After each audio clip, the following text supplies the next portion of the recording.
Bismillahirrahmanirrahim. Kembali kita ke siri yang ketiga, iaitu berkaitan dengan ilmu beragama selepas dia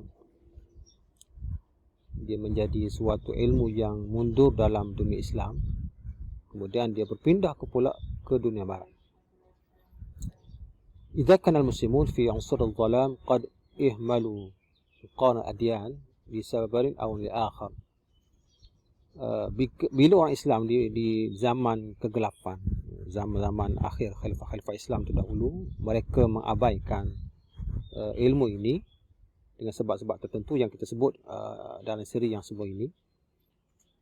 Fa inna mawqif al-masihiyyin min hadha al-'ilm kana mukhtalifan. Sikap orang Kristian terhadap ilmu ini berlainan, berbeza. Sebab apa berbeza? Lianna liqa'at salmiyah bainal muslimin wal masihiyyin fi Syam wal Andalus wal Saqliyah arafat al-masihiyyin bi Muqaddiyan. Dengan sebab berlakunya perjumpaan secara dalam suasana aman antara Islam, orang Kristian di Syam, Andalus, Saqliyah itu menyebabkan orang Kristian mula mengenali apa itu ilmu perbandingan agama. Maknanya ilmu itu mungkin ada orang Islam yang menonjolkan segi sikap peperangan dalam Islam meraihkan toleransi beragama ini, menyebabkan orang Kristian ini mengetahui bahawa ilmu ini mempunyai nilai. Wa athbatat lahum qimah hadzal ilm. Mereka mengatakan, mereka menganggap bahawa ilmu ini mempunyai nilai. Farahu yata'allamuna ususahu wa yuhawiluna intifa' bihi. Maka mereka mulalah belajar asas-asas ilmu ini dan mereka cuba manfaat ilmu ini. Thumma ja'a al-'asr al-isti'mar. Zaman penjajahan. Okay. Bila zaman penjajahan ini, mereka mula mempraktikkan, di mana waqara al-khubara min al-mubashshirina anna al-insan fi nuz'ah diniyah fi amaqih mahma kana madiyan aw tadhahhar bila diniyah. Zaman penjajahan, para pendeta dia, para pendiri sekolah pada Kristian ini, dia mendapati bahawa dalam diri manusia ni ada suatu perkara yang agama ini suatu perkara yang dianggap penting dalam kehidupan mereka. Dalam setiap diri manusia ni, agama adalah suatu perkara yang menjadi darah daging mereka. Di mana agama ini tidak kurang pentingnya dengan, kita kata, hubungan darah dan juga warga negara. Kalau hubungan darah itu penting, dianggap penting, yang perlu dijaga, yang perlu dipertahankan, begitu juga agama adalah perkara yang perlu dipertahankan. Jadi, thumma inna ma'rifata da'i bidinil mad'u. Jadi, maklumat tentang agama orang yang nak didakwah itu suatu perkara yang penting bagi mereka. Sebab apa penting? Yusa'idu kathiran fi ta'thir anhi. Membantu mereka untuk mempengaruhi. Maknanya bila kita tahu agama seseorang itu, maka kita boleh mencari jalan macam mana nak mempengaruhi dia supaya dia peluk agama kita. Betul juga orang Kristian. Kalau dia tahu ini orang Kristian, ini orang Hindu, dia boleh cari macam mana dia nak mempengaruhi, memujuk orang ini supaya memeluk agama Kristian. Jadi ini ada asas dia adalah ilmu beragama. Jadi dengan inilah, wa bina'an ala hadhihi al-usus, berdasarkan asas inilah, zada ilmu al-adyan bil gharbi nashatan liyakuna min wasail at-tabshir wa nashr al-masihiyah. Ilmu ini berkembang secara pesat di barat dan menjadi salah satu daripada ejen untuk menyebarkan agama Kristian. Okey, itu di barat. Kemudian peringkat seterusnya pula, ilmu ini kembali kepada dunia Islam. Audah muqarra'adiyan lisahatil islamiyah, kembali ke dunia Islam. Sebab apa dia kembali pada Islam? Selepas orang Islam zaman fil asr hadis, zaman sekarang ini, zaman moden ini, afaqu min wufuti. Orang Islam sudah sedar daripada lalai dia, daripada tidur dia, daripada mimpi dia, maka dia mula nak bangkit balik. Mula nak menghidupkan balik ilmu ini, wa an yahyu min jadid ilmu qadian liyakuna fi aidihim silahan fil hadir kama kana silah fil madi. Dia nak jadikan, ataupun orang Islam ini nak menjadikan ilmu ini sebagai suatu senjata, sebagaimana zaman dulu menjadikan senjata pada zaman ini, sebagaimana ilmu ini juga menjadi senjata pada zaman dahulu untuk menyebarkan Islam. Maka mereka mulalah memikirkan cara macam mana nak hidupkan balik, nak praktikkan ini, sehinggalah dia diwujudkan di fi majal hadir rasah wa bada ad-du'at al-muslimun wa yutabbiquna qawanin hadzal ilm wa huwa yaqumun bid-da'wah islamiyah. Dia bangkit, dia mula melaksanakan ilmu ini dalam dalam proses dakwah mereka kepada Islam. Kemudian ilmu ini juga akhirnya kembali di sekolah-sekolah, diajar di sekolah-sekolah fi ma'ahid al-ilm islamiyah. Belajar di sekolah-sekolah, di universiti, dengan berlaku sedikitlah pemurnian, penambahbaikan ilmu ini. Okey. Seterusnya ialah kita ringkas saja faedah. Apa faedah belajar ilmu ini? Ada 3 faedah. Okey, ada 3 faedah. Yang pertama ialah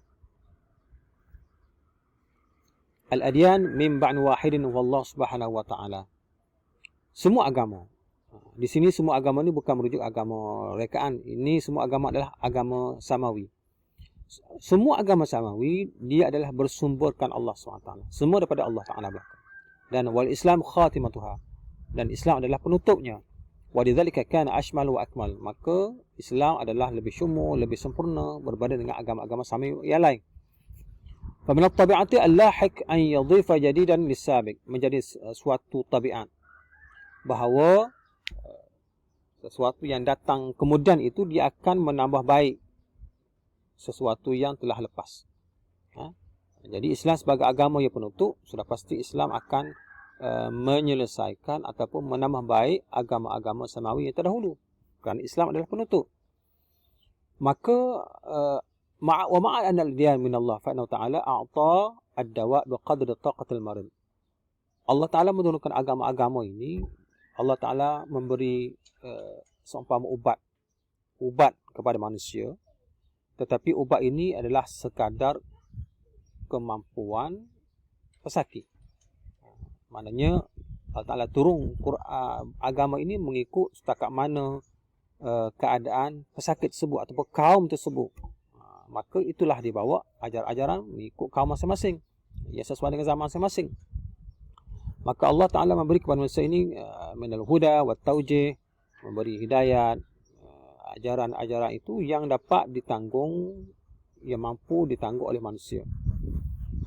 Wa ma yunasibu 'audaha alladhi bada'a dha'ifan thumma ishtadda ruwaidan hatta iktamalanu. Maka Allah Ta'ala mensesuaikan Quran agama ini daripada dhaif dan bertambah-tambah pada satu step sehinggalah akhirnya agama ini menjadi agama yang sempurna, iaitu Islam itu. Allah menyempurnakan agama-agama yang telah dibawa oleh nabi-nabi yang terdahulu itu dengan Islam ini adalah sebagai penutupnya. Okey. Itu kepentingan pertama. Yang kedua ialah inna dirasata ilmu qadian satulzamul daris an yata'arrafa an tarikh kulli dinin. Faedah yang kedua ialah bila kita belajar ilmu ini, orang yang mempelajari itu dia akan mengetahui sejarah agama. Maknanya bila kita belajar agama, kita akan belajar sejarah agama, sejarah pengembangan dia, sejarah siapa pengasas dia dan sebagainya. Jadi bila kita belajar sejarah setiap agama ini, apa yang kita dapat tahu ialah wa ila ayyi mada ta'athur aw inharafa fi rihlati tarikhiyah at-tawilah. Kita dapat tahu sejauh manakah agama ini terpengaruh, sejauh manakah agama ini terpesong daripada ajaran asal sepanjang sejarah perkembangan dia. Sebagai contoh, sebagai contoh. Dia kata sini wasataquluhu hadhihi dirasa al-ilmiyah ila haqiqat muhimmah. Kita dapat mengetahui satu perkara yang penting, hakikat yang penting, iaitu annal masihiyyata al-haliyata mathalan laysat masihiyyatu Isa 'ala al-itlaq. Bila kita belajar sejarah agama Masihi sebagai contoh, agama Kristian sebagai contoh, kita dapat tahu bahawa agama Kristian pada hari ini, dulu Masihi yang nama Kristian pada hari ini, dia bukannya agama Masihi yang dibawa oleh Nabi Isa dahulu secara mutlak, secara total. Dia lari dah, dia jauh menyeleweng daripada ajaran asal. Dia bukan ajaran Nabi Isa, tetapi telah diseleweng oleh sampau dan sebagainya. Itu yang pertama. Yang kedua, bila kita belajar sejarah agama, wa anal yahud ja'alu tarikhahum ba'd dinihim. Bila kita belajar agama Yahudi, tadi agama Kristian, ini agama Yahudi. Jadi bila kita belajar agama Yahudi, kita dapat tahu bahawa mereka ini menjadikan sejarah perkembangan agama Yahudi itu sebagai salah satu pada ajaran agama mereka yang perlu mereka ikut. Apa contoh? Contoh ialah kita kata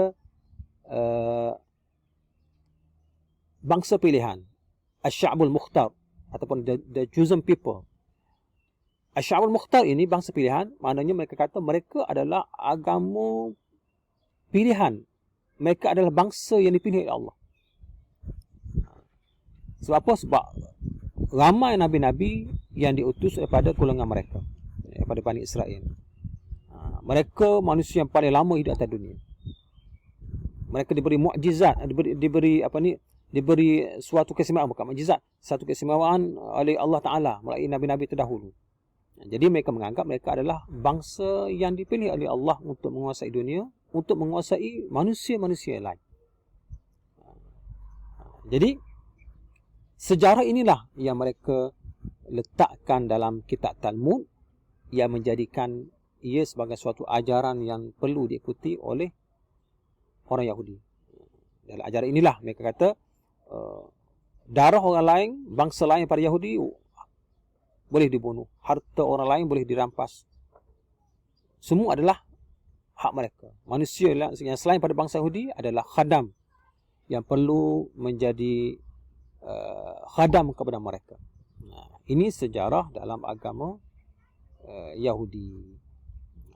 Okey. Wa idal muhawalat allati jarat lil inhiraf al-Islam qad fashalat tamaman. Bila kita belajar sejarah agama ini, kita dapat mengetahui juga di sana terdapat percubaan-percubaan, usaha-usaha pihak tertentu untuk menyelewengkan Islam, untuk menyesatkan Islam, tetapi qad fashalat tamaman, tetapi usaha mereka gagal. Jadi terjaganya Islam ini secara di atas ajaran yang murni ini bifadlil Quranil Karim wa ahadits ar-Rasul as-sahihah, disebabkan Al-Quran, disebabkan hadis Nabi sallallahu alaihi wasallam. Jadi ini yang kedua. Yang ketiga ialah bila kita belajar ilmu agama ini, kita dapat mengetahui bahawa ramai di kalangan orang Islam sendiri sudah jauh daripada agama yang benar. Sudah menyeleweng daripada ajaran Islam sebagai contoh. Mereka memahami asas-asas Islam, tetapi mereka tidak berakhlak. Faminhum man yastati' yufassir ayatil hasad walakin yahsud. Antara mereka ada yang mampu untuk mentafsirkan ayat-ayat tentang hasad dengki, tetapi mereka sendiri adalah berhasad dengki. Ataupun mereka mentafsirkan ayat-ayat at-ta'awun, tetapi mereka tidak juga ada sifat ta'awun. Jadi semua ini bila kita belajar ilmu pada agama, mana kita dapat tahu bahawa orang Islam ini ada di kalangan Islam ini yang sudah jauh daripada Islam yang sebenar yang telah dibawa oleh Nabi sallallahu alaihi wasallam. Jadi ini antara 3 faedah mempelajari ilmu agama. Insya-Allah kita akan terus kepada siri yang sebenarnya ini, insya-Allah. Wallahu a'lam.